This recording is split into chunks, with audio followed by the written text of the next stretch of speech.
Para rawuh ma'asyiral muslimat dan pemirsa dimanapun Anda berada, memasuki mauidhah atau tausiah yang kedua akan disampaikan oleh Duta Besar luar biasa dan berkuasa penuh Republik Indonesia untuk Kerajaan Arab Saudi dan Wakil Tetap Republik Indonesia untuk Organisasi Kerjasama Islam atau OGI.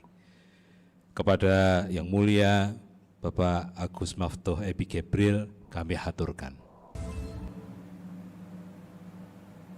Assalamualaikum warahmatullahi wabarakatuh.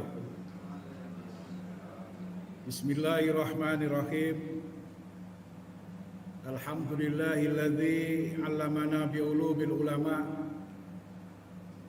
wa anqadana biha min zumratil bahaim wal agma ila darajatil huda wal iman billadzi khalaqal arda was sama. Wassalatu wassalamu ala sayyidina Muhammadin khatamil mursalin wal anbiya wa ala alihi wa ashabihi al-a'izza al-kurama, amma ba'd. Yang kami muliakan, yang kami kangeni,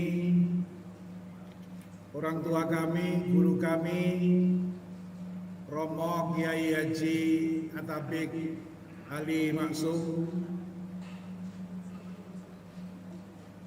Beliau tidak hanya seorang guru tapi juga murabbi yang mendidik kami sehingga alhamdulillah sampai hari ini kami diberikan kelancaran bertugas sebagai khadim, sebagai pelayan warga negara Indonesia di Arab Saudi. Semoga Allah selalu memberikan kesehatan kepada guru kami, murabbi kami, Kiai Atabik Ali. Yang saya hormati Roh Islam PBNU Kiai Haji Miftahul Akhyar sekaligus sebagai Ketua Umum Majelis Ulama Indonesia. Yang saya hormati Kiai Haji Jirjis Ali,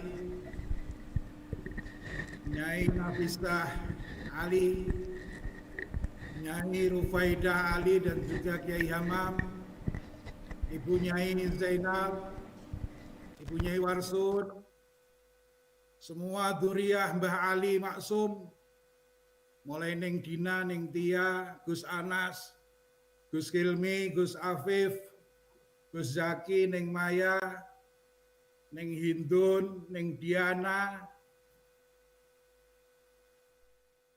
Yang saya hormati, yang punya hubungan antropologis dengan saya pribadi dan juga keluarga saya, Kiai Haji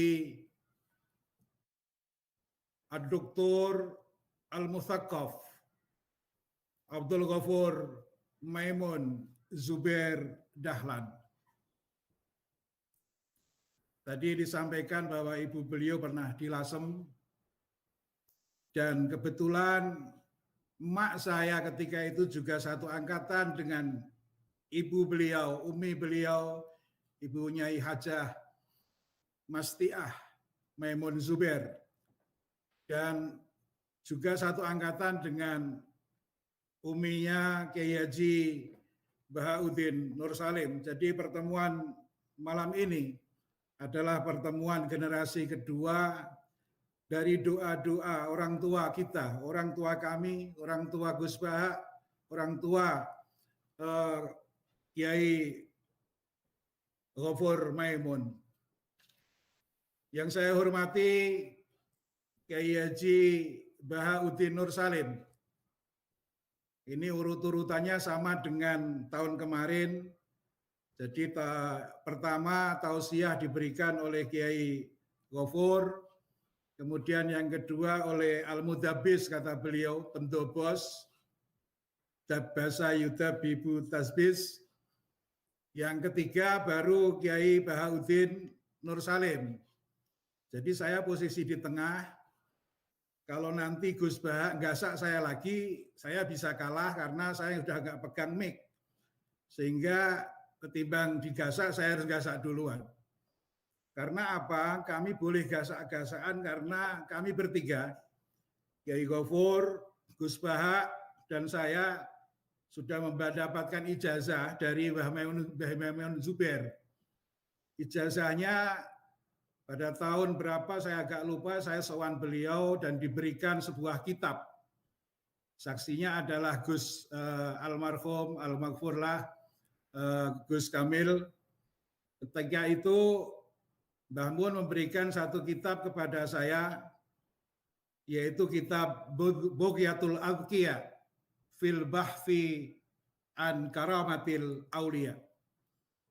Kitab karya Syekh Mahfud At-Tirmizi. Cuman ketika memberikan kitab itu, ada satu pesan dari Kiai Maimun Zubair ke saya, Kang Maftuh, ini saya kasih kitab, kersane sampean dadi wali.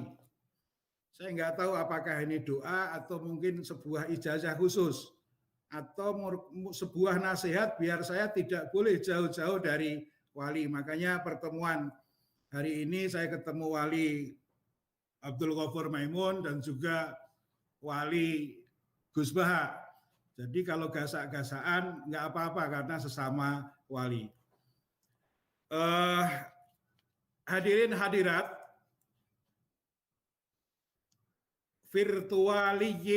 virtualiyat dalam bahasa Arabnya sering disebut iftiradiyat. Itu kalau diartikan dengan model ngaji takrib itu iftarodo yaftaridu, mengharuskan. Tapi iftiradi dalam bahasa kekinian, bahasa ma ba'dal asroniyah adalah virtual, iftiradi, al-multaqa, al-iftiradi, awil kimmah, al-iftiradiyah. Alhamdulillah malam hari ini dan sore hari ini waktu Riyadh, karena terpaut 4 jam, kami mendapatkan kehormatan bisa bergabung silaturahim dengan keluarga besar Ngerapia. Keluarga besar Ngerapia memiliki hubungan yang sangat dalam. Keluarga kami yang di kampung Gondorio sana, karena emak saya tadi lama di Lasem dan sempat menjadi waktu itu kepala keamanan sehingga agak galak. Dan waktu itu setiap harinya ikut di dalam masakan Mbah Maksum, masakan Mbah Nuriyah. Hubungan ini nggak akan pernah kami lupakan. Kami adalah produk-produk Lasem, produk-produk Suditan, produk-produk Mbah Maksum Lasem. Perlu saya sampaikan transaksi kami dengan Kiai Atabik, orang tua saya ini, kami sebenarnya nggak pernah ditugaskan untuk memberikan tausiah. Kami hanya ditugaskan, Kang Maftuh, kalau Bapak, khole Bapak, sampean kudu nang Ngerapia mewakili Sohibul Bait. Jadi alhamdulillah, saya meskipun di Riyadh, tapi posisi saya adalah Ahlul Bait. Ahlul Bait Ngerapia. Makanya pada malam hari ini saya nggak akan memberikan tausiah, tapi saya ingin menyampaikan beberapa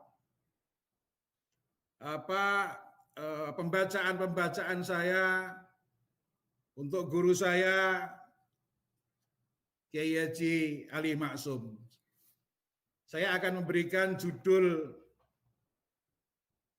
obrolan ini, kekangenan ini, dengan sebuah judul As-Syekh Ali Maksum, Ma'alimu Hayatihi, Dzikrayatuhu Al-Yawma. Mbah Ali Maksum, Ma'alimu Hayatihi, manakibnya, kehidupannya, Dzikrayatuhu al-yauma, dan memori-memorinya pada hari ini. Kalau menurut Gus Baha alnya yang di al-yauma itu katanya untuk lil ahdi al-khudur. Seperti yang pernah dihafalkan oleh para santri ketika belajar alfiyah. Jadi pertama saya ingin menyampaikan bahwa nasab Mbah Ali ini nasab yang sangat luar biasa karena nyambung langsung kepada junjungan kita Nabi besar Muhammad Shallallahu Alaihi Wasallam. Kami melacak beberapa data. Mbah Ali Maksum ini adalah lengkapnya adalah, karena perlu saya sampaikan untuk menjelaskan tentang ma'alimu hayatihi, manakibnya, hayatuhu al-ilmiyah. Mbah Ali ini Aliyun ibnu Maksum ibni. Saya kalau ibnu sama ibni karena ada Gus Gofur sama Gus Bah nggak boleh salah. Karena sekali santri i'rabnya salah, jamaah akan bubar. Itu tradisi santri. Aliyun ibnu Maksum ibni Ahmad ibni Abdul Karim ibni Zaid ibni Syekh Jarum ibni Sunan Sanongko ibni Sayyid Abdurrahman atau Sultan Minangkabau. Sayyid Abdurrahman atau Sultan Minangkabau ini, di nama ini Mbah Ali bertemu dengan nasabnya Syekh Alamuddin Yasin Al-Fadani Thummal Makki. Seorang ulama yang sangat terkenal dari madrasah As-Solatiyah. Solatiyah ini berasal dari wakafnya orang India namanya Sholatun Nisa. Shaulatun Nisa. Memang nggak ada dalam bahasa Arab, tapi ini adalah madrasah pertama kali di Arab Saudi. Sebelum ada madrasah-madrasah yang lain. Syekh Yasin Al-Fadani. Jadi Mbah Ali bertemu nasabnya dengan Syekh Yasin di nama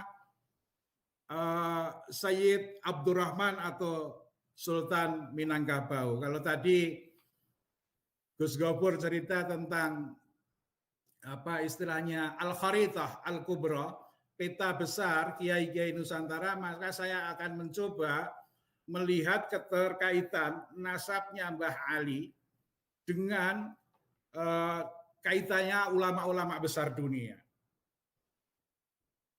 Setelah itu Ibni Maulana Ainul Yakin atau Sunan Giri.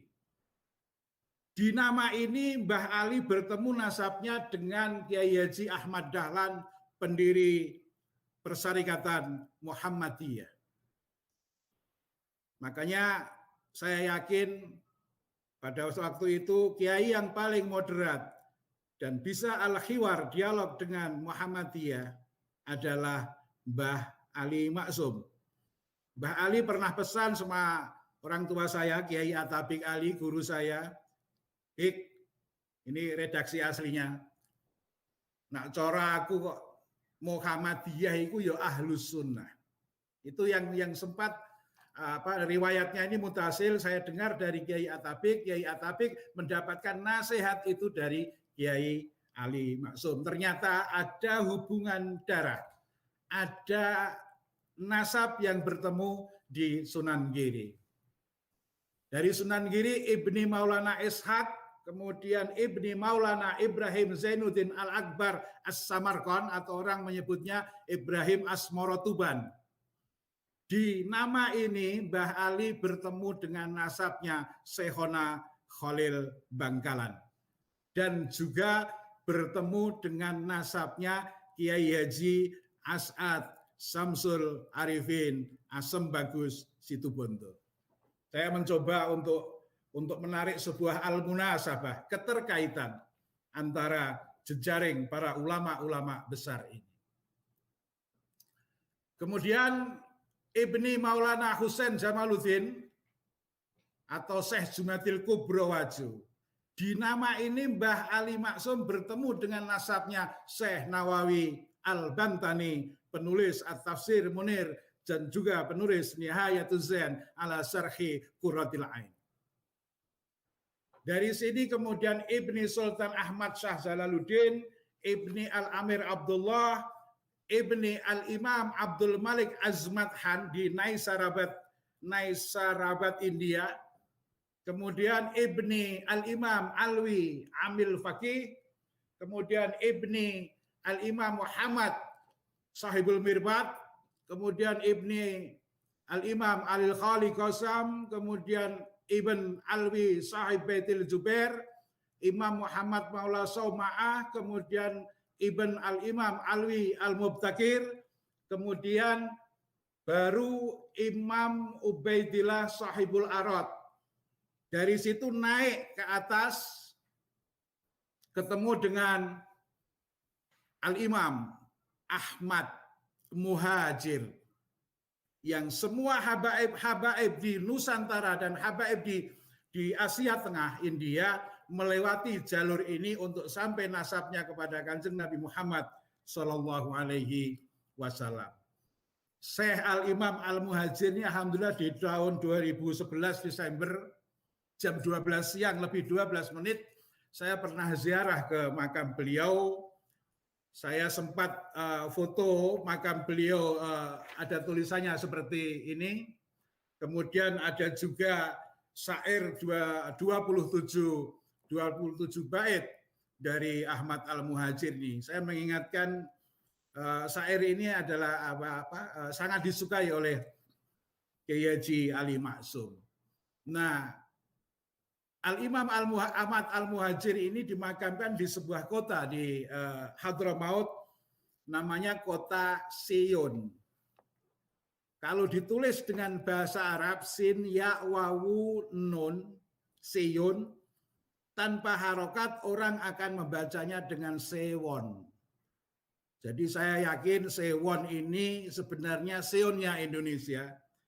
Di situ ada dzurriyyahnya Nabi yang lari dari Irak dan kemudian menurunkan beberapa ribuan habaib dzurriyyahnya Rasulullah Muhammad SAW di India dan juga di Nusantara. Sewon.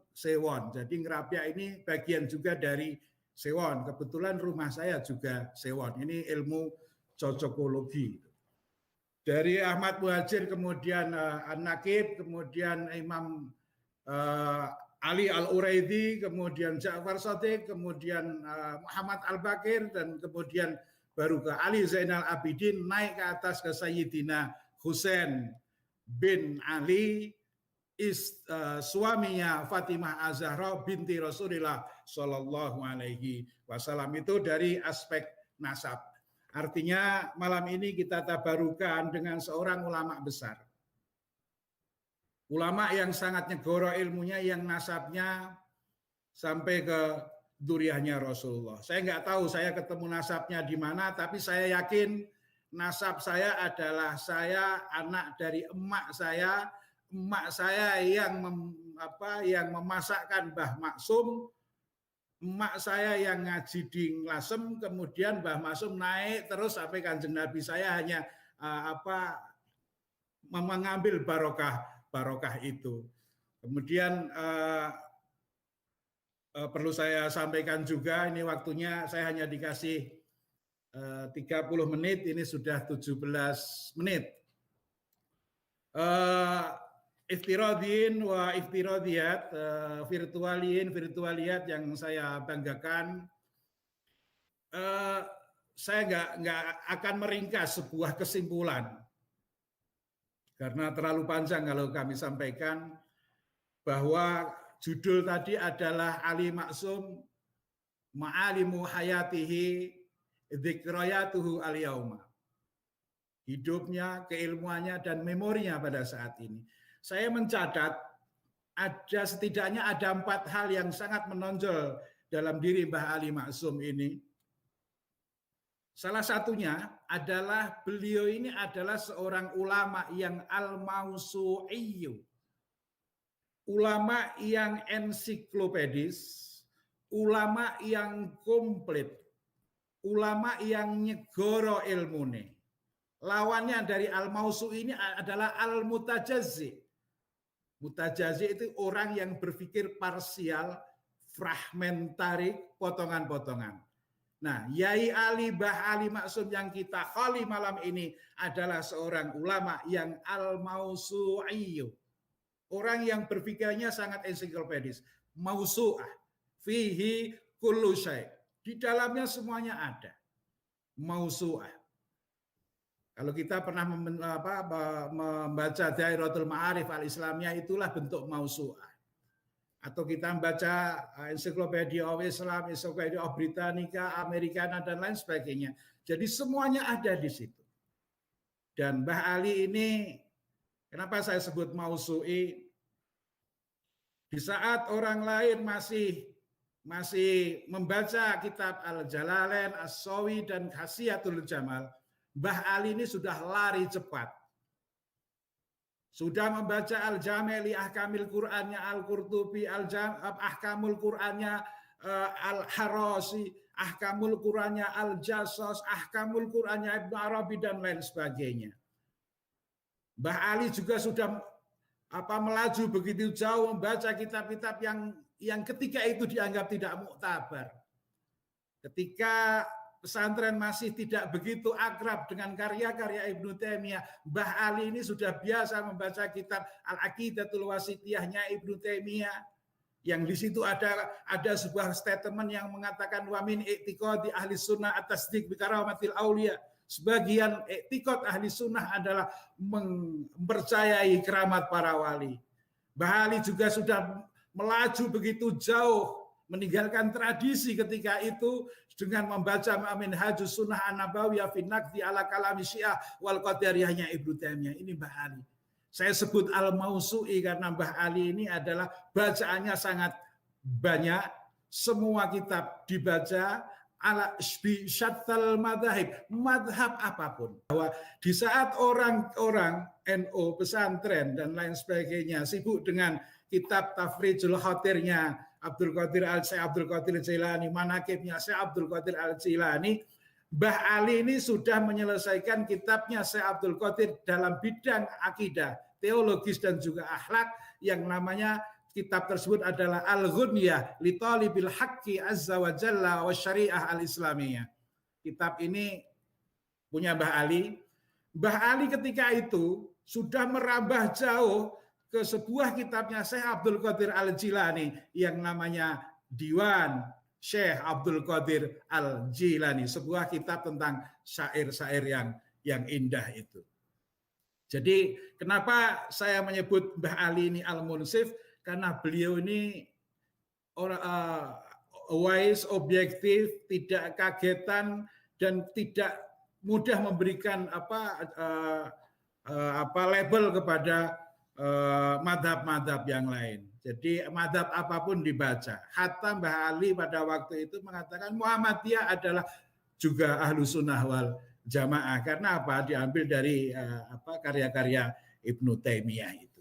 Kemudian yang ketiga, catatan kami, Mbah Ali adalah seorang ulama yang al-mutawassit, moderat, al-mu'tadil, al-mutasamih, yang toleran. Ini yang sekarang sedang dikembangkan oleh Arab Saudi, oleh Sayyidus Sabab Muhammad Ibnu Salma Nabni Abdul Aziz. Jadi Salmannya Ghairu Munsharif. Sayyidus Sabab ini mengatakan kunna na'ud faqat ila ma kunna alaihi minal Islam al-wasati al-munfatih ala taqalidis su'ub wal alam. Kita akan kembali kepada Islam wasati, Islam yang bisa toleran, Islam yang bisa menerima semua tradisi semua bangsa. Ini yang merupakan kebanggaan kita, sehingga di Saudi sekarang ini ada sebuah lembaga namanya Al-Iqtidal li Mukafahatil Fikri Al-Mutatarrif. Iqtidal untuk memerangi pemikiran-pemikiran ekstrim. Kemarin Prof. Kiai Mahfud MD kita adakan pertemuan dengan lembaga Al-Iqtidal li Mukafahatil Fikri Al-Mutatarrif. Artinya kita bersama-sama bahwa Politisasi agama, tasyis, an-nusus ad-diniyah harus kita reject. Politisasi, pembajakan terhadap teks-teks keagamaan harus kita hentikan. Itu yang ketiga, Kiai Ali adalah mutawassit. Yang keempat, catatan kami, Mbah Ali ini adalah seorang ulama, tidak hanya seorang al-muallim, guru, dengan teori nadhariyatul ma'rifahnya, epistemologinya, tapi beliau juga al-murabbi, pendidik. Artinya apa? Kami melihat langsung bahwa begitu dekatnya Mbah Ali dengan santri sampai tidak ada batas-batas. Sering nyambangin santri, canda dengan santri, foto rangkulan dengan santri. Artinya apa? Menurut kami Mbah Ali ini bukan tipologi kiai yang memakai religio feudalism. Feodal yang dibungkus dengan keagamaan, tapi seorang kiai yang upholding Islam as religion of equality, penegasan agama sebagai agama persamaan. Sangat akrab dengan kiai santri-santrinya, dengan Fadoli, dengan Mas Faisal, dengan kawan-kawan saya yang ada di Ngrabyak sana. Justru di tengah-tengah Mbah Ali foto bareng rangkulan dengan santri ini, di situ Mbah Ali mentransfer keilmuannya kepada santri-santri di Ngrabyak. Itu 4 catatan itu. Pertama, Mbah Ali adalah mausu'i, ensiklopedis. Yang kedua, Mbah Ali adalah munsif atau moderat. Yang ketiga, Mbah Ali adalah munsif atau fair play objektif. Yang ketiga, mutawassit, mu'tadil, mutasamih. Dan yang keempat, Mbah Ali adalah seorang al-murabbi, pendidik yang sangat dekat dengan para santri. Sepertinya sudah 28 menit. Semoga kami yang di Riyadh yang sekarang lagi kena lockdown sudah seminggu ini, Riyadh ada man'ud dukhul dan man'ul khuruj. Enggak boleh dukhul dan juga tidak boleh khuruj. Semua penerbangan ke arah Riyadh ditutup karena ada jaihah virus corona al-jadidah. Wa akhiru da'wana alhamdulillahirabbil alamin. Wallahul hadi ila sawa'is sabil, wallahul muwaffiq ila aqwamit thariq. Wassalamualaikum warahmatullahi wabarakatuh.